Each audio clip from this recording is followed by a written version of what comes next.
sa puntong ito, alamin po natin kung magtatagal pa sa tinatawag ng Philippine Area of Responsibility ang bagyong Opel. Mula mismo yan sa ating resident meteorologist, ang ating ekspertong totoo. Ito po si Ginoong Nathaniel Cruz. O Mang Tani. Mike, mabilis na kumikilos ang bagyong Opel habang binabaybay ang West Philippine Sea. Kaya nakataas pa rin ang storm warning signal number 1 dito sa Metro Manila, Bataan, Zambales, Cavite, Batangas, northern part ng Mindoro at Lubang Island. Muli, paalala sa mga residente, maging alerto sa banta ng flash floods o landslides.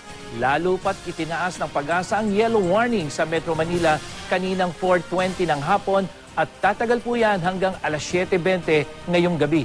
Sa datos mula sa Weather Central, aabot sa 15 hanggang 30 millimeters ang inaasahang dami ng ulang babagsak simula ngayong alas 7 ng gabi hanggang mamayang hating gabi. Kaya maiging mag-monitor po dahil posibleng bumaha lalong-lalo na dun sa mabababang lugar.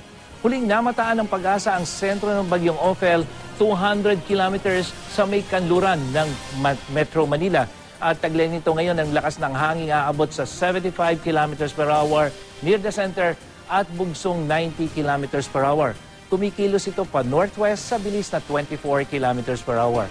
Sa storm track ng Weather Central, lalabas na po itong si Opel sa Philippine Area of Responsibility bukas. Pero may posibilidad na maging typhoon category ito bago tuluyang makalabas. Pero ang maganda po, papalayo na ito ng ating bansa.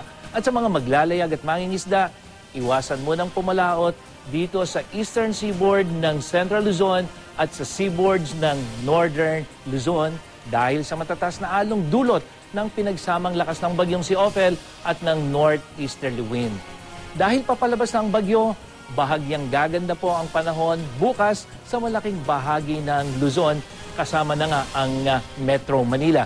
Mas bubuti naman ang panahon dito po sa gitna at sa silangang bahagi ng Visayas at gayon din sa malaking bahagi ng Mindanao. Para sa karagdagang update sa ulat panahon, pwede nyo rin pong bisitahin ang GMA News weather page. Ako po si Nathaniel Cruz para sa I Am Ready, serbisyong totoo ng GMA News. Maraming salamat, Mang Tani.